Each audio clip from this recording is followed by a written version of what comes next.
Bruce, just go ahead and have a seat. Hey folks, I'm Dane Harden with Western Masters Martial Arts here in Abingdon, Virginia.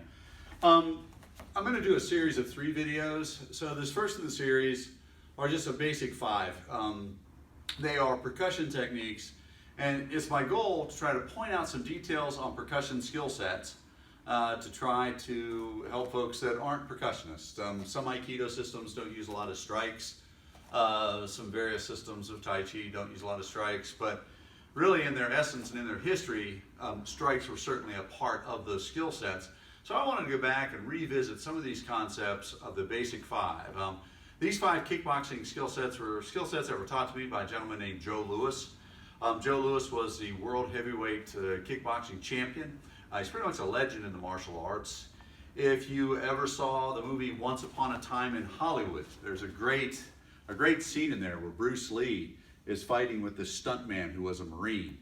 And in the movie they talk about how that Marine was a war hero and how he'd served in Vietnam and those sorts of things. I think it's sort of an ode to Joe Louis, because Joe Louis and Lee were very close friends. They had trained together. And I gather, you know, as many things happen in martial arts, sometimes people have their splits. But in the movie it's pretty funny because Bruce Lee is talking about Joe Louis. And he says, the boxer Joe Louis. And then he says, in quotes, not that white kickboxing asshole. I think, honestly, Joe would have smiled at that, and he wouldn't have found any insult in that at all. Because Joe Louis certainly was a tough guy, but he was also, I think, in this movie as that tough Marine war hero dude who was slinging Bruce Lee around. So we're going to talk about basic 5 kickboxing skill sets. So Bruce, if you're going to stand up. So on the basic 5, if Bruce assumes a fighting posture, so his hands are up, we've got weapons first. Again, a Bruce Lee principle, right? So when we talk about stance, we talk about positioning, I like to see the weapons first. I like to see the elbows somewhat more in as opposed to open. A lot of times you'll see Aikido guys will have their elbows out. Muay Thai people often will have their elbows out. I prefer the elbows in. Part of that is because of the wrenching that could occur when we shoot a proper punch. So these techniques in sequence. So Bruce, if you just want to stand in a neutral position, Bruce has now gone from being a fighter to a target. So when I'm doing this, the first technique, I like to set in my position, and my hands are going to be first. Notice that my feet are essentially facing him. My legs are bent. I like the idea of the spring effect, right? So when I shoot my first jab, which is technique 1, one movement, I'm here, shoot the jab and bring it back. When I do that slowly, as I shoot the jab out, my shoulder wants to curl up to cover the angle of my J point, right? The styloid bone comes down into Bruce's neck, slightly in front of the sternocleidomastoid muscle, this big thick muscle on the side. If I strike that or hit that, that's kind of the button. That's what you're trying to hit people. You can really knock them out, or it certainly takes the wind out of their fight. So when I'm throwing that, if I throw that at the camera, I'm in my position, weapons are first. As I throw the punch, I'm curling up, I'm basically hiding behind my weapon as I shoot it at the camera. And Mark, if you want to move in a little bit closer and kind of change some angles so people can see what it is we're doing. So now Bruce is in his fighting posture. So I'm in my fighting posture and I'm getting ready to shoot this jab. One of the things that I have to consider is how do I get around these 2 obstacles? If I enter loosely and I come in this position, I've created an opening for him to obviously counter. The closest weapon is the weapon I have to negate. Let me say that again. The closest weapon is the weapon I have to negate. So if I'm throwing jab and I stay on line and shoot straight down this line, I've done nothing with this lead weapon. So we do a slight change step where I'm here, change step off, and I'm pushing from that position. So if you'll watch again, here, change step off, shoot. I'm coming off in that direction. So if we're here, boom, there's my jab. Now if you'll notice, look what's happened on my back foot. I've already started to turn my back foot so that I've come off the heel. My secondary technique, as Bruce starts to turn in to throw that cross jab, boom, I'm already striking here. As this movement is coming, I'm slipping to the outside. That's a basic 1-2, jab and strike. So Mark's on, if you're here, and Bruce, just go ahead and have a seat. So if I'm talking about this technique, as I move forward, 1, I'm coming offline, 2. Now, as I'm coming offline again, I'm going to change angle, 3. That's the first 3 techniques. Jab, cross, hook punch. In karate, Bruno, stand up. In karate, I'll use it in this fashion. If I'm here, Bruce says fight stance. If I'm going to shoot my lead hand jab, off step, there's my first movement. I've trapped this hand. As he starts to roll under it, boom, I've shifted offline. I've come offline, slightly moving towards the back of the dojo. In karate, we'll use a reach hand. I'll come from here, boom, and I'm coming in strike this side, right? Using the back part of the hand. That's fine. I don't think it's as effective as the uppercut. So again, if I'm here, and Mark, if you want to come from this angle at the 45, we'll go nice and slow. So again, Bruce and I move around a little bit. I'm going to offset shift. First movement. Notice how this foot moved over. Change my angle of attack. Second move, my front foot moves, boom, as I throw the punch. Third strike, I like to drop elbow, boom, and I throw the hook punch here, going into the body. Each one of these movements, notice guys, hands are always returning back to my cover point, okay? Technique 1, jab. Technique 2, jab cross. Technique 3, 3 movements.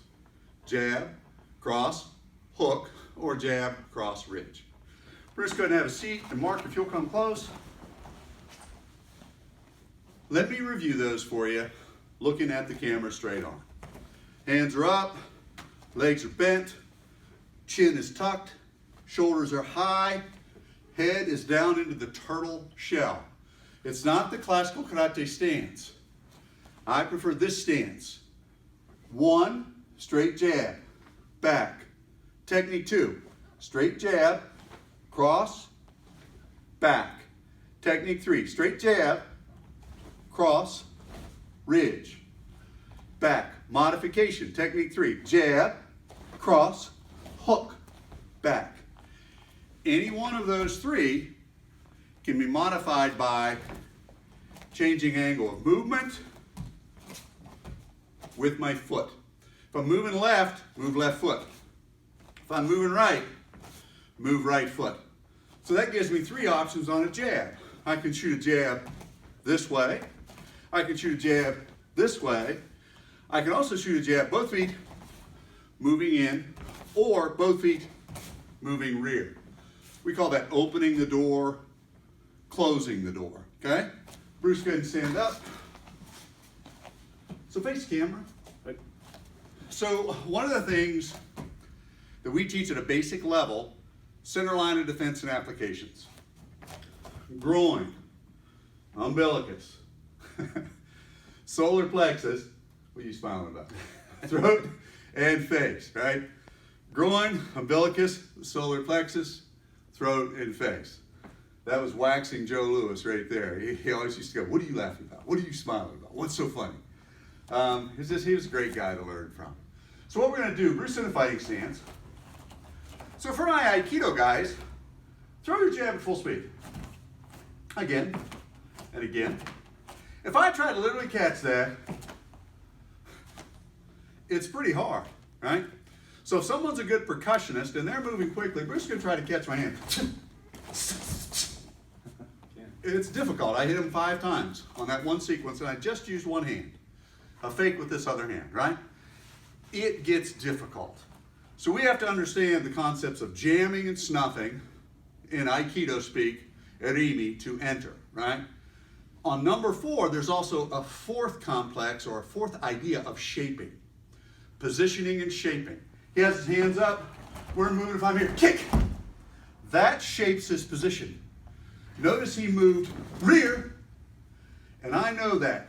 His weight shifted, this hand activated, this elbow drew in. Is that the hand you were going to use? So he's setting it up for the counter. I have to be able to read his position. Aikido guys, if you don't do these kind of drills, they're not going to become natural, and you're not going to be able to respond to the counterattacks when they occur, right? So if Bruce is shooting his jab, if I'm here and I throw this kick as he's shooting jab, and I'm not used to responding to that, then I'm going to lose that opportunity. Does that make sense? So if he and I are here, so technique 4, Bruce, you're just a target. Technique 4 is this idea of kick. Notice what my hands did. I'm not reaching for ropes. I'm not pulling a lawnmower, right? I see people who do this. Don't do that. It's a waste of motion. I want my hands up for my target, guarding myself. I like my hands open, so if he shoots something, I can grab it. I can do things with it. So I'm here, kick. Hands are still up. Cross. So let's do that facing the camera. Bruce, you can step, see? Again, feet facing forward. Hands forward. Where's my head? Down. My front leg has to occupy this center line. For my Aikido guys, in Yoshinkan, we talk about elbow power. Hiriki no yosei ichi. Elbow power in its essence is connecting the technique to my body, to my tendon. Many people will fire a snap kick and they just let it loose and their weight is off, their balance is off, their hips and shoulders aren't lined up properly.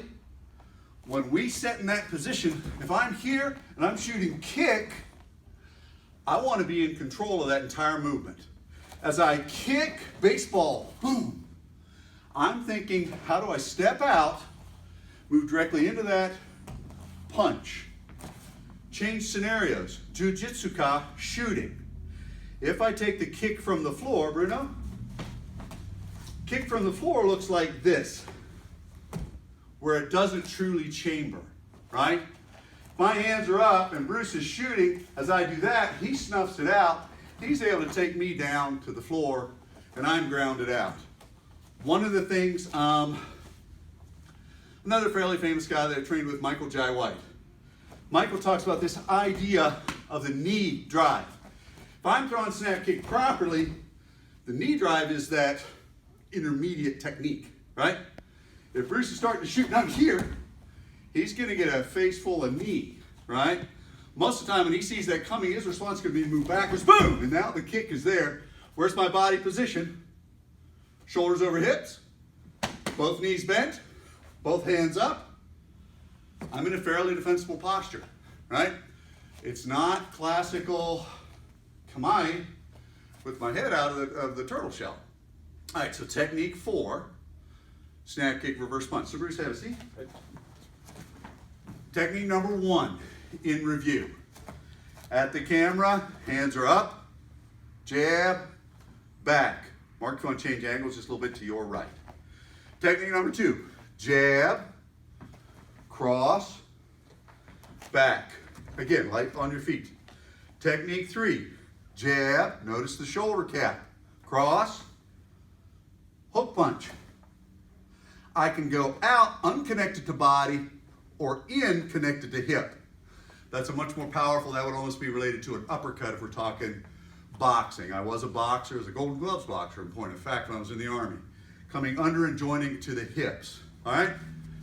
Number 4, taking this idea of kick, punch, and back.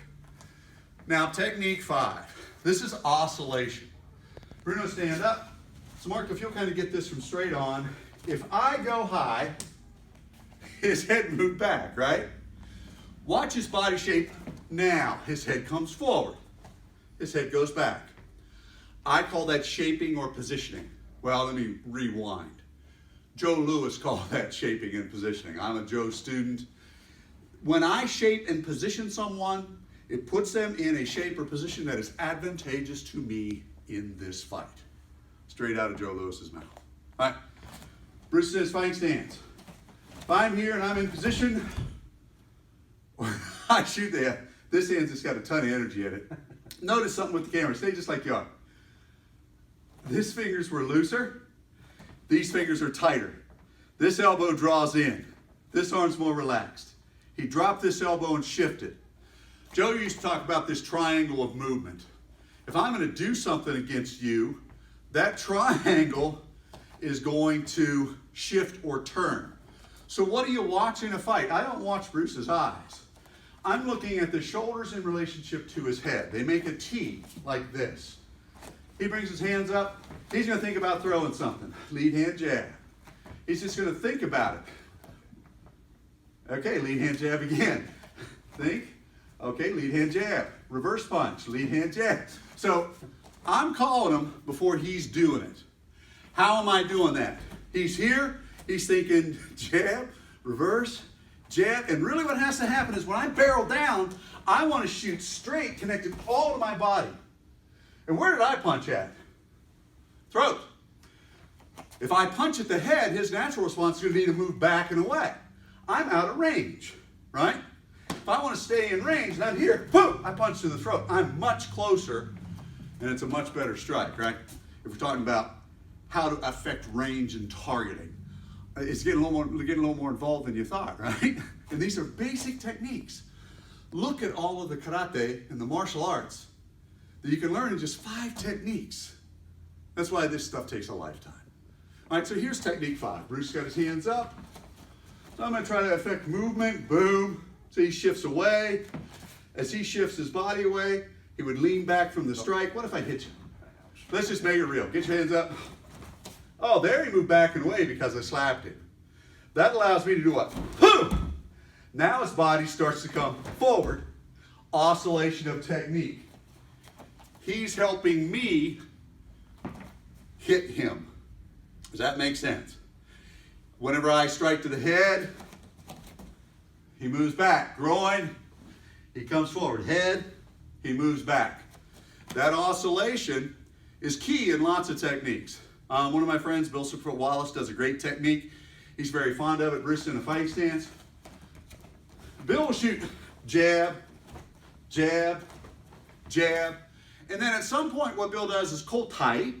Japanese term means whole body, where he shoots jab, brings his foot up. Now he's in this wonderful position, boom, to throw side kick into this guy, right? So now all of a sudden we're putting together kicks with punches and strikes. Bruce, face each other, bow. Bruce, go ahead and have a seat. And face the camera, Bruce. So that's the first 5. Jab, jab cross, ridge, hook or uppercut, I don't care, however you want to finish it. Front leg snap kick, cross, jab, snap kick, cross. I'm going to do these slowly. Mark's going to be over here at about a 45-degree angle so you can see my body position and movement. So first of all, setting in position. Yeah, the guys always tease me. I'm the kickboxer in the skirt at most kickboxing seminars. So this is called a hakama. It's classic garb that we wear in Aikido. And I could get into why I went back to Aikido and talk about the spirituality of it for hours. But let's just stay focused on some kickboxing drill. Front foot, both legs bent, set down. My rear heel is somewhat off the ground. Both hands are up in front of my body, occupying my center line well. The openings are going to be to this side or to this side, which hopefully I'm going to be able to see because I have target acquisition and tracking. I'm sort of a modern C-130 battleship here. From here, 1, and by battleship I mean aircraft. 1, 2. 1, 2, 3. 1, 2. 1, 2, 3. That's it. It's just that simple. I'm occupying my center line. Elbows are in tight. I'm controlling my center line. Whenever I throw my jabs, they're straight. When I throw my reverse punches, they're straight. When I throw my kick, it is straight. For me to throw any other type of kick, I have to come offline, which means I have to camouflage it. That's why in some of the techniques where if I'm going to throw a side kick, I'm here, here, here, here. I bring my back foot up. I've turned my rear toes in that direction. My opponent is over here. So when I chamber and drive that side kick into them, it makes a difference in my angle of attack. Bruce, back up. So if Bruce in a fighting stance, and we look at that technique, I won't do the setups. Some of the setups, broken rhythm, broken timing. I can shoot fast, slow, right? I can change the different directions and angles. But on this technique 6, when I'm here, 1. I want to drag my back foot with it. 1. Notice how my body position is. I'm now shaped so that I can throw a side kick into the ribs, or I'm shaped so that I can throw a round kick into the body. Any one of those, perfectly fine. I like Aikido, guys. I like my kicks about this level and down, right? I can kick Bruce in the face, but what's hanging off of his shoulders? Yeah, his arms, right? He's going to grab that. So if we're talking truly just a street fighting scenario, and I'm trying to squeeze the trigger on a jab, and we're in this position, maybe I kick inside the knee here first. Or maybe I strike outside here first. Or maybe I go floating ribs here first. Or maybe I go belt here first. Or outside line here first. All of those techniques in this position. Karate guys, you like hook kicks? Okay, here, boom. Notice what that did, moved in that direction, boom. Same thing now, I'm starting to position him in a way that he's stepping in the direction of my kicks. Obviously without the pause. Feet together. Face front. I'm Dane Harden with Western Masters. Hope you had fun.